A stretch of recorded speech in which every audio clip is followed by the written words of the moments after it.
Hello guys and welcome to my channel. It's Sonja Verardo here. I hope you're all doing great. Today's video is going to be about my journey towards slow fashion, towards being more sustainable, towards awakening, should we say so. I was really inspired to do this video because I saw recently Mimi uploaded her own journey towards just being more reasonable when shopping, towards being sustainable.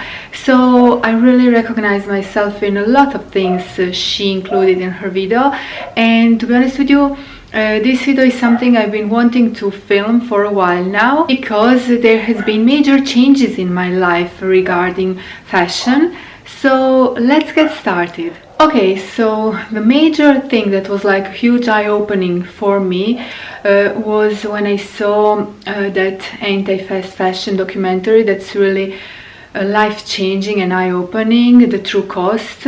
There are many documentaries that, you know, talk about this subject, but this is the one that I saw. I believe it was like 2018, something like that. I was still on my maternity leave with my little son, and this is the documentary that I watched, and afterwards I had this really bitter feeling in my stomach because at the time I was actually working at H&M, which is a huge multinational chain of fast fashion stores, and it's a company that's been putting food on my table. So even though I realized that it's all wrong, you know, this fast fashion concept and everything, still at that time, in that position that I was in, I wasn't able to change anything because, as I've said, I was working there and it's been over 10 years, and I just wasn't in a position to change. They really couldn't say anything bad about it. Obviously there were some downsides of working at H&M, being it's a very stressful job and everything, and I touched this subject in a separate video. It's like off topic now, but company always been providing for me, you know. I was working there, but they were always, you know, paying me. They were giving me some sort of stability and just certainty. So it's been like tearing me apart, knowing that for the time being I have to just keep, you know, working there. But I wasn't satisfied with how things were going generally in this world, you know, how this fast fashion was evolving and the impact that it had on our world, on our society and everything. So it was a little bit challenging for me on personal struggle. What should I do? And guys, I can tell you, I spent 14 years of my life working at H&M as a sales advisor. I never really wanted any career. I just wanted, you know, a certain paycheck, do my own job, like give 200% of myself, but then, you know, have the stability of a paycheck and just the certainty of job, you know. So this is all I wanted. But throughout all these years of working at H&M, I also noticed, you know, things were changing, times were different, and everything came even more fast, even more hectic. Like we had new arrivals every single day, new items. Not only the ones that we sold, so like restocking them and filling in the sizes that were sold out, but also we had like literally new arrivals, new clothes coming in every single day. When my mom was in her 30s or 40s, they were like 4 seasons, you know, and shops would usually get clothes 4 times a year, something like that. But then everything went crazy. Now we had new arrivals every single day. When I started working at H&M, it was like every 2 weeks we would get new arrivals. But by the end of my working career at H&M, we had new clothes, new styles coming in literally every single day. So it was even hard to tell what's in style right now, because like everything was in style right now. Often we had promotions, new arrivals that were in the shop for a week or two would get like 30% off, then 50% off, and by the time like sales started, they were even 80% off, maybe even 90% off. I began wondering what is the real cost of these items, you know, if they are sold at the end so cheap, you know. It was just very overwhelming, very stressful, and just opening those boxes, especially when we got bags and shoes, because those were really poor quality, made of synthetic leather. It was like really overwhelming, and it was just way too much. This synthetic leather is obviously very bad quality, and the items that I've had in my wardrobe made of synthetic leather, I think the last one just fell apart on me. Just by hanging in my closet, I maybe wore it once, but everything falls apart, like shreds into million pieces, and you cannot possibly repair the item, you cannot give it to anybody else, you have to throw it away, so it's really a big waste. Now, I can say, looking back at all my working career at H&M, I'm really happy that I managed to liberate myself from that job. I really feel free now. For me, it was as I was a bird in a cage, because as I've said, I felt like I can't recognize myself in this fast fashion concept anymore, yet I really did not see how I could change my life. So now I'm really grateful that life gave me opportunity not to work at H&M anymore, and to just change something about my life, about my way of shopping and everything. When I was working at H&M, obviously you're surrounded with all these new styles, new clothes, everything is so fun and fashion and trendy and must-have. And there are all these influencers promoting new H&M arrivals, and they are paid for it, obviously. Everything is like hyped up, and when you are a part of that, and all these clothes is really available to you because you have staff discount and you have other promotions and deals, and obviously you're the first one when you see something that goes on sale. So it was really hard for me, you know, not to shop there. Also, I do have an issue with shopping when it comes to my past and everything. It's a long story, but I often use shopping as some kind of a compensation for some traumas that I'm dragging from my past. So yeah, in the past oftentimes I would shop just to, you know, feel better about life, just to kind of reinvent myself every single day, just to fulfill that hole that I had inside of myself. But it's another topic, you know, I don't want to bore you with it. But you can see how you know, fast fashion and just clothes being very available was something that was, you know, very attractive and appealing for me then. But you know, guys, before I started working at H&M, I actually spent some time in London, and I got a chance to work at a charity shop there, PDSA. This is basically where I discovered passion for second-hand clothes, second-hand items. And now I can say I've always been way more passionate about second-hand shopping than, you know, fast fashion, because second-hand is like treasure hunt. And in Italy there were very few second-hand stores. In Italy at the time it just wasn't so popular, and people prefer, you know, shopping for new things rather than second-hand. The culture wasn't the same as in London or other places. Now that I returned to Croatia, to my home country, and I've been living here for a year now, I can say that I basically stopped buying new clothes at regular stores. I can't remember the last time I bought something in a regular store, you know, clothes-wise. I buy clothes mostly at second-hand stores here, local second-hand stores that are amazing. Then I also noticed that there is a lot more second-hand fashion fairs that are organized like every once in a month or something like that. And then I discovered this website, Moje Krpice, where I'm basically shopping other people's wardrobes, things they don't need, don't use anymore. Some things are brand new, sometimes things have barely been worn, at only fraction of the cost, you know, because they're not real stores, they're just normal people selling their clothes, so obviously it's very cheap and the selection is amazing. Obviously you can find everything there, from high-end designers to fast fashion brands. Yeah, so I've been shopping there like constantly, and I also set up my own second-hand fashion store there where I sell clothes because I also, you know, having worked for more than 14 years in fashion, in retail, I accumulated a lot of things. So I really want to sell the things I don't wear anymore to people who are going to enjoy my clothes and enjoy wearing those items. And also because I thought, you know, in these times that we're all economically, financially challenged, these are uncertain times, the economy isn't doing great and everything, so a lot of people had to cut down on, you know, shopping for unnecessary things.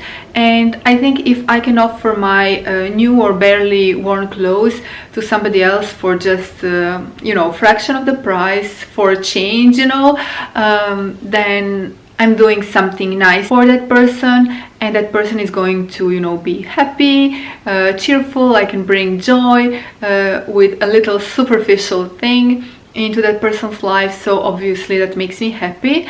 And for the time being I only have that store set on Moje Krpice, which is Croatian website, but if you would like to shop for my clothes, check it out. I will put the link down below and you can drop me a line, say whatever you would like to get, and I can ship, you know, internationally. It's not a big deal, it's not a problem. So the major thing I have done is basically quit shopping at regular stores and shop only second-hand. And I noticed Mimi quit fast fashion stores. She said she switched to more high-end designers, but not necessarily high-end designers. If I remember correctly, she is focused more on, you know, good quality materials and items that she's going to be able to wear for the years to come. And obviously I also like to pay attention to the quality of the items that I'm picking. Obviously I don't like when things are polyester, but if they are cotton mixed with wool or cashmere, a little bit of viscose, I don't mind. It doesn't have to be 100% wool, 100% cashmere. Obviously it's better if I find such item. I do have some in my wardrobe that I got second-hand for like really ridiculous price. But I'm not that picky. However, I don't buy synthetic leather anymore. I only buy items of real leather. In the past I had like a closet full of synthetic leather items, leather jackets, boots, belts, bags. Having worked at H&M, I really filled my closet with these things, and not only from H&M but also from some more expensive brands. Faux leather, as I've said, synthetic leather, I don't have any single item left. Like everything fell apart after even a couple of months of just sitting in my closet. It started peeling, and to me personally this is a huge waste. This is really how you're going to contribute to polluting your environment, because you're just, you know, buying waste and there is no way you can repair that. So it's just very, very harmful in my opinion for the entire planet. And it doesn't really matter if faux leather is made from a high-end designer or fast fashion brand. At the end they are all the same. They all start falling apart. So I don't have any single faux leather item in my wardrobe left, and it's definitely not by my choice, because there were some items that I really liked, yet they just fell apart on me. But however, I have real leather items that I even inherited, and they're just still perfect, in a perfect condition. And if leather is a little bit worn or used or has a little bit of scratches, it's even better, you know, it's even more authentic and vintage looking, and tells a story. So to me personally, it's a big change that I've done in my life. Nowadays I only buy real leather bags, real leather shoes, real leather belts or jackets. And then, for example, when it comes to real fur, I would actually never go in a store and buy a brand new item made of real fur. And even when I'm buying clothes secondhand, if it's real fur, I prefer not to get it. But however, I do have this beautiful black jacket made of real fur. It's like a coat that I inherited from my grandmother, who actually bought it from an old lady. She was maybe 90 years old when she sold it. This real fur coat tells a story, and for me it would be very disrespectful and also very wasteful to just throw it away, because it's been around for years, and it's just an item that serves because it keeps you really warm, it serves its purpose. So even though an animal unfortunately suffered for that coat, if you gave it a good purpose, and it's not me who chose it, I just inherited it, but if I gave it a good purpose now that's already here, it's already made, I think I'm doing more respect, because I am actually making use out of it, because it's bringing something good to me. If I just throw it away, again, I create waste. And if I go and buy something new instead, what have I done? Let's face it, fashion industry and oil industry are two biggest polluters of our planet. And nowadays that we are also environmentally conscious and talking about pollution, about preserving our planet, about going green, etc., etc., let's not fool ourselves. It's not us or our grandmothers who polluted the planet, it's actually those big industries that polluted the planet. Thinking of past times, like of the 80s, when I used to go every single day grocery shopping with my grandmother. She went on the local farmers market, and she went in little shops, and groceries did not have plastic containers. When she was buying fruits or vegetables, it was all in paper bags. She also had reusable shopper bags, and yeah, there were a couple of plastic bags, but let's face it, those plastic shopper bags did not pollute our planet. Like, our grandmothers aren't responsible for what's happening to us right now, let's face the truth. What's happening to us is this insane fast fashion overproduction.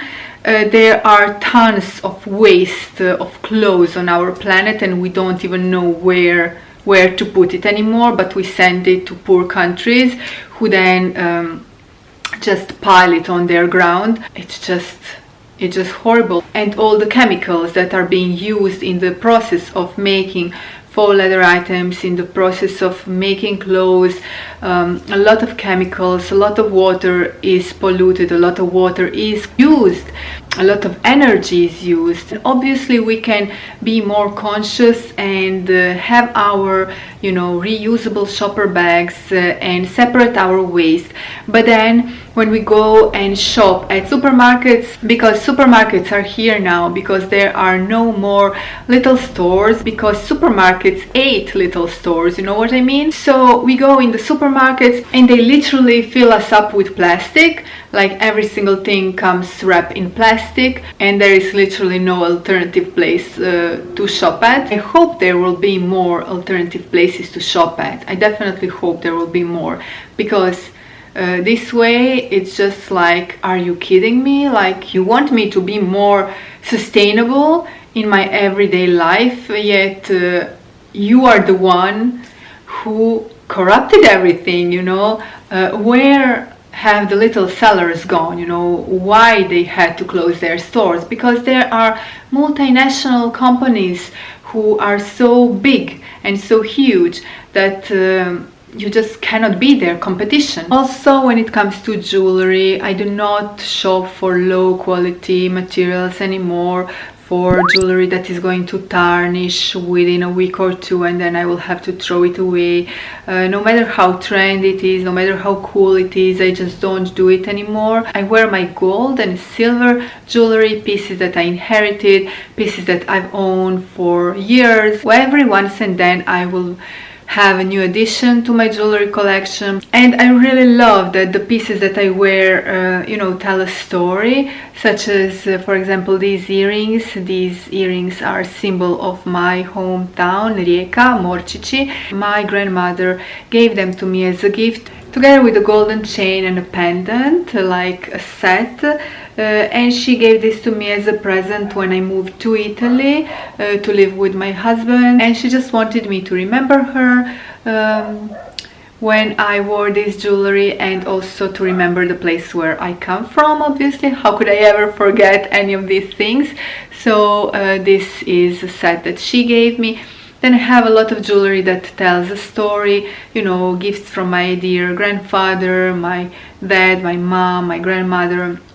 And also I started making my own jewelry. I'm eager to make jewelry of natural materials, so I turned to wood, I turned to crystals, also because I'm interested in crystals and their healing power. I turned to silver, wood, crystals to make my jewelry.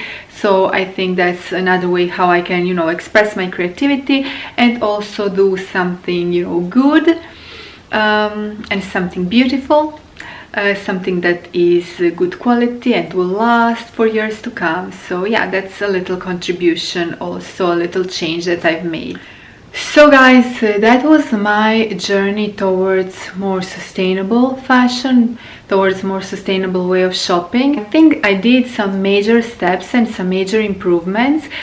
So to sum it up, I basically stopped working at fast fashion industry, which is a huge plus obviously, and as I've said, I really feel like someone has set me free. Nowadays I only shop second-hand, and it's giving me more joy than anything else, because I really like to search for that hidden gem. And I also like to find an item that tells a story. I also checked my grandmother's wardrobe and my mom's wardrobe, because there are some really hidden gems there as well.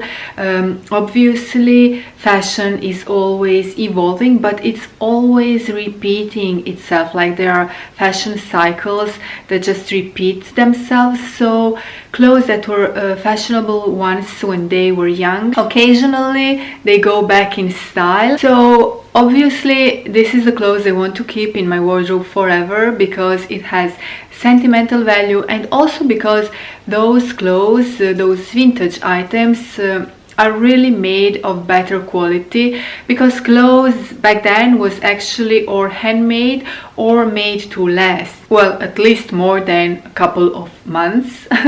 You know what I mean?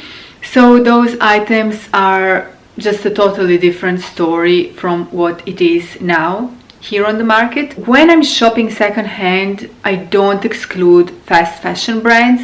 Those clothes, it's already produced, and I'm not supporting fast fashion company. I'm giving my money to just a normal seller that is selling clothes from their wardrobes. So basically I don't mind if, you know, an item that I like is made from Zara, H&M or similar places. For example, this beautiful green sweater I got recently. Super warm, super cozy, super nice. I absolutely love the color. More mindful towards what I am bringing into my life. I don't want to buy things that I like but I know are made of very poor quality materials, and I know that I will have to, you know, just get rid of in a matter of a couple of months. So this is a big no-no for me. I personally prefer buying a really good quality item that I know will last me for years to come. And I can even pass it on to future generations, you know, somebody can inherit it. So guys, I hope you liked this video. I really wanted to film it for you. Let me know what is your opinion on all this on going more green, on not supporting fast fashion. I believe we should, you know, support local sellers and local industry. For example, these days it's so hard, you know, if you want to repair something, it turns out it's more expensive than buying, you know, a new item. So it just really makes me sad that these days things are made to last for just a certain small period of time and then to be thrown away because there is really nobody who can repair them, and also because it costs less to buy a new thing, you know. So that really makes me sad. That is something that bothers me. Also, when it comes to shopping for food and everything, I think we should, you know, try to find like a local seller, agricultures and whatnot, to avoid those big, you know, supermarkets and everything. Yeah, it's a challenge, definitely. My grandmother was always taking me as a little girl to the farmers market, like every single day we went there, and it was a normal thing to do, you know. But nowadays that farmers market does not even exist. It's so sad, that place right now. And also people are more used to doing one big grocery shopping in the supermarket for the entire week, you know, just life and everything. It's way more rushed and hectic, and everything is fast, like everything, from fashion to food to news to social media, everything is just way too fast. So I think we should just slow it down, right? So let me know your thoughts. How can we slow it down? Let me know your ideas, your constructive ideas. Yeah, and they're going to be of great help not only for me but for other people who are watching this video. Okay guys, thank you so much for watching. Please like this video and share it on your social medias, because that way you're helping out my little channel to grow a little bit more, and it really makes me happy. Now I'm sending you a big kiss from Croatia, and I will talk to you soon in my next video. Ciao.